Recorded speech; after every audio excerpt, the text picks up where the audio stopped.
We here in Iceland, we are very much north.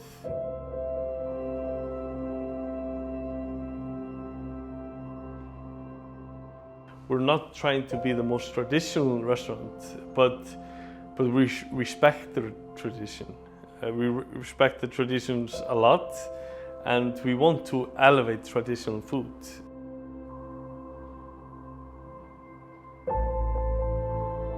We wanted to get the community proud. We wanted to serve honest food to a lot of people and focus on deliciousness of things around us.